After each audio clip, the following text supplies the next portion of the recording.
اعوذ باللہ من الشیطان الرجیم، بسم اللہ الرحمن الرحیم۔ تیمم کے متعلق بتا رہے تھے کہ کن کن چیزوں پر جو ہے وہ تیمم کیا جا سکتا ہے۔ کہا گیا تھا کہ تیمم مٹی یا پتھر پر کیا جا سکتا ہے، اور پاک ہو مٹی اور پتھر۔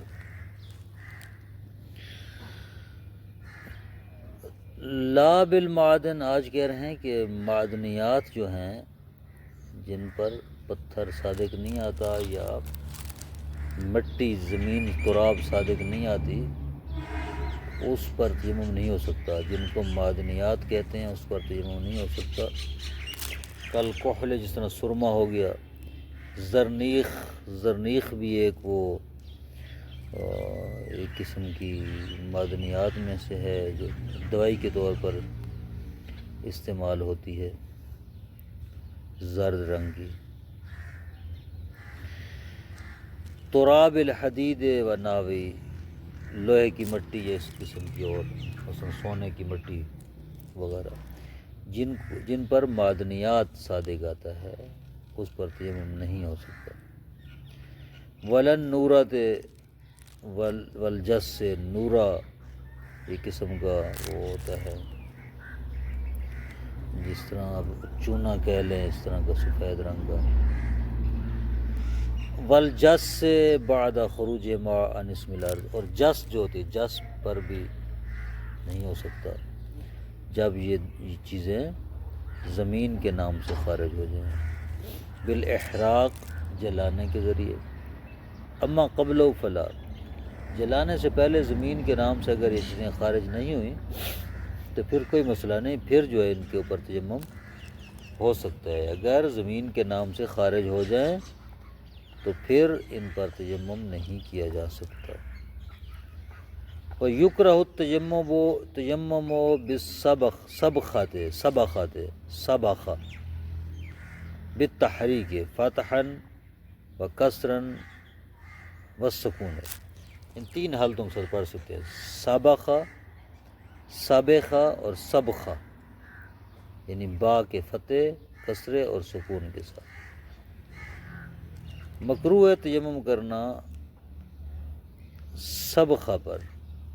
کیا ہے یہ سبخہ؟ وَهِيَ الْأَرْضُ الْمَالِحَةُ النَّشَّاشَةُ، یہ وہ زمین ہے جس کے اوپر نمک ابھرا ہوا ہوتا ہے۔ کیا کہتے ہیں اس کو؟ کلراچی زمین۔ علی اشہر القولین، مشہور ترین قول کی بنا پر، اس پر بھی تیمم کرنا مکروہ ہے۔ ما لم یعلوها ملح، کب مکروہ ہے؟ جب اس کے اوپر نمک ابھرا ہوا نہ ہو۔ نمک ابھرا ہوا نہ ہو تو پھر کلراچی زمین کے اوپر تیمم کرنا مکروہ ہے۔ ما لم یعلو ملح، جب تک اس کے اوپر نمک نہ ہو۔ یمنع اصابت بعض الکف الارض، اتنا نمک کہ ہاتھ کی ہتھیلی کو زمین تک پہنچنے سے مانے ہو، اتنا اس پر نمک ابھرا ہوا ہو۔ کچھ حصہ بھی مانے ہو، ساری ہتھیلی نہیں، کچھ ہتھیلی زمین پر لگ رہی لیکن کچھ ہتھیلی زمین پر نہیں لگتی، نمک مانے ہے، تو بھی تیمم وہاں پر مکروہ ہے، نہیں ہونا چاہیے ایسے۔ فلا بد من ازالتہ، ضروری ہے کہ اس نمک کو ہٹا لو اور پھر جو ہے وضو اور تیمم کرو۔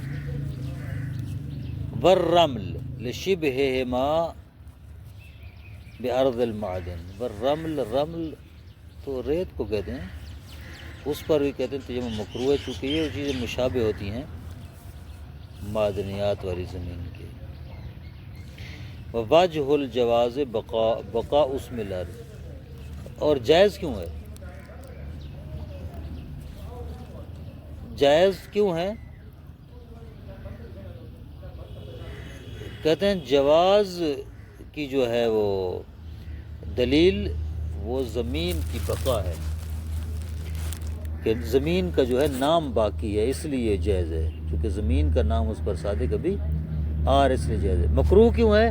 مکروہ ہے کہ یہ معدنیات کے مشابہ ہے، مشابہ ہونے کی وجہ سے مکروہ ہے، جائز اس لیے ہے کہ اس کے اوپر اس میں عرض صدق کر رہا ہے۔ وَيُسْتَحَبُّ مِنَ الْعَوَالِي وَهِيَ مَرْتَفَعَ مِنَ الْأَرْضِ، کہتے ہیں مستحب ہے کہ تیمم بلند جگہوں پر کیا جائے، یعنی زمین کی کوئی جگہ نیچی ہوتی ہیں، کچھ اونچی ہوتی ہیں، ہاں پست ہوتی ہیں، کچھ بلند ہوتی ہیں، ہوتا ہے نا ایسے، ٹھیک ہے؟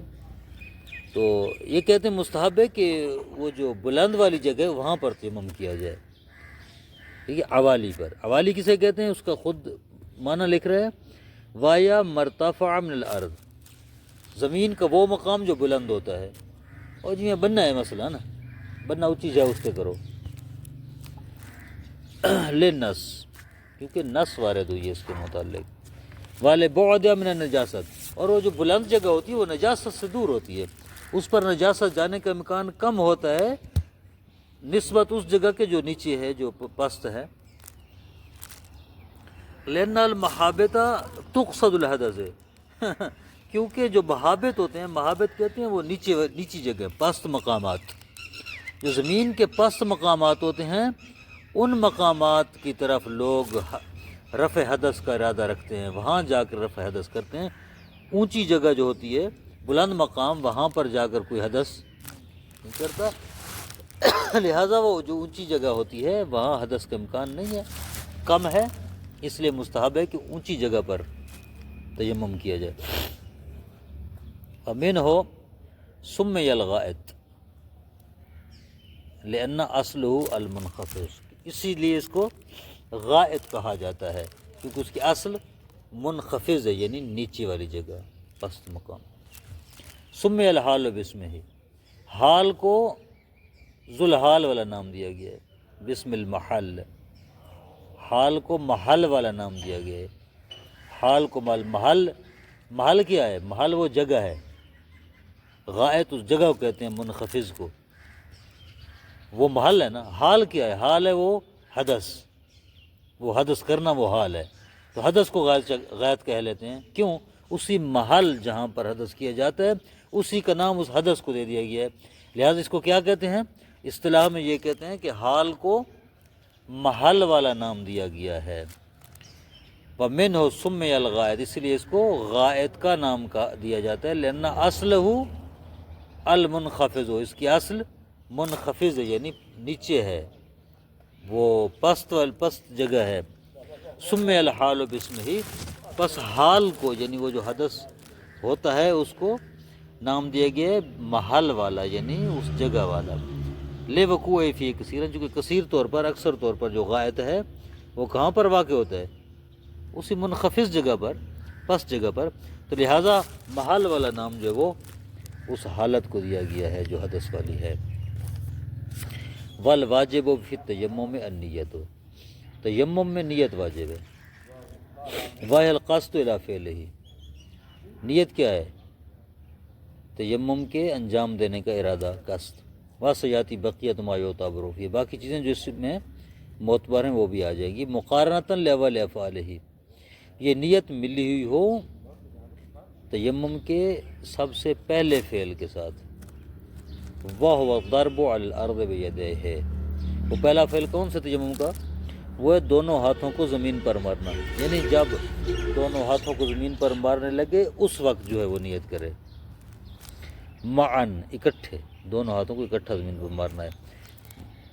یہ کیا ہے؟ ضرب کی وضاحت کریں، وَهُوَ وَضْعُهُمَا بِمُسَمَّى الْاعْتِمَاد، یہ ضرب یہ ہے کہ دونوں ہاتھوں کو رکھا جائے زمین پر اتنا کہ اعتماد سادے کا ہے، اعتماد یعنی مرنا، زور دینا سادے کا ہے زمین کے اوپر۔ فلا یکفی مسمى الوضع، خالی ہاتھ کو رکھنا کافی نہیں ہے، کہا جائے کہ اس نے مارا ہے، ضرب ماری ہے، ہاتھ زمین پر مارا ہے، یہ نام سادے کا، فقط زمین کے اوپر ہاتھ کو رکھنا کافی نہیں ہے۔ فلا یکفی مسمى الوضع علی الظاہر، ظاہراً جو ہے ہاتھ کو رکھنا کافی نہیں ہے۔ خلاف المصنف ذکرہ مصنف کے خلاف، وہ کیا کہتے ہیں ذکرہ میں؟ کیا کہتے ہیں مصنف؟ کہتے ہیں فإنہ جعل ظاہر الاکتفاء فإنه جعل ظاہر الاکتفاء بالوضع، ظاہراً جو ہے انہوں نے کہا ہے کہ وضع جو ہے کافی، ہاتھ رکھنا کافی ہے، یعنی انہوں نے مصنف نے کیا ہے، مصنف نے کہا ہے کہ ظاہر یہ ہے، مصنف کے جو الفاظ ہیں ذکرہ میں وہ یہ ہیں کہ روایات سے ظاہر یہی ہوتا ہے کہ ہاتھ کو زمین پر رکھنا کافی ہے تیمم کے لیے، مارنے کی ضرورت نہیں ہے، بس یہی ظاہر ہوتا ہے روایات سے۔ ومنشأ الاختلاف تعبیر النصوص بکل منہما، یہ اختلاف کہاں سے آیا ہے؟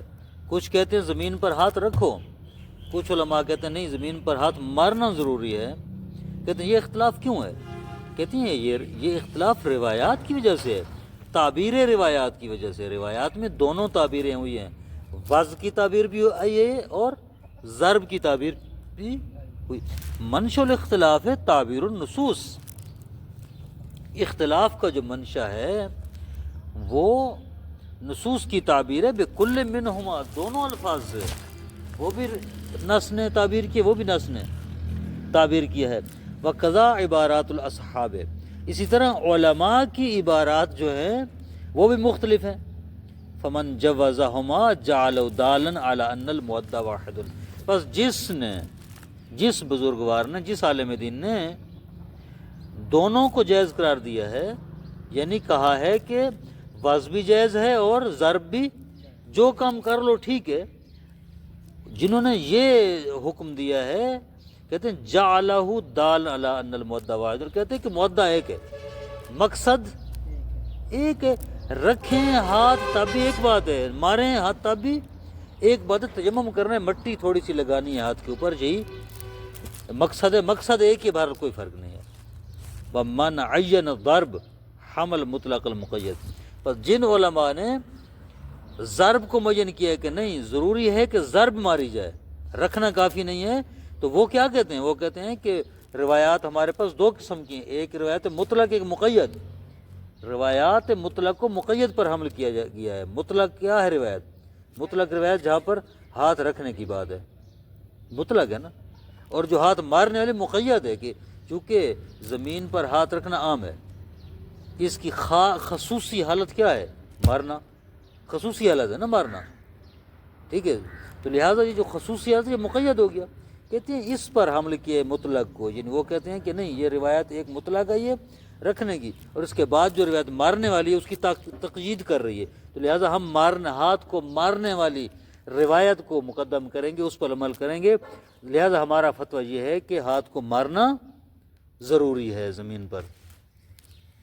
فإنما يعتبر اليدان معا مع الاختیار، کہتے ہیں دونوں ہاتھ ضروری ہیں، اکٹھے مارے جائیں اختیار کی صورت میں، اگر مجبور انسان نہ ہو۔ ولو تعذرت احداہما، اگر متعذر ہے بیچارہ، دونوں اکٹھے نہیں مار سکتا تو ایک مارے۔ لقاتن و مرضن و ربطن، مثلا ہاتھ کٹ گیا ہے، مریض ہے، ربطن باندھا ہوا ہے، تو پھر اختصل میسور، جتنا اس کی قدرت اتنا مار لے، ماسل جبات بہی، اور اسی کے ساتھ پیشانی کا مسح کر لے، جتنا ہاتھ ہے، جتنی اس کی قدرت ہے۔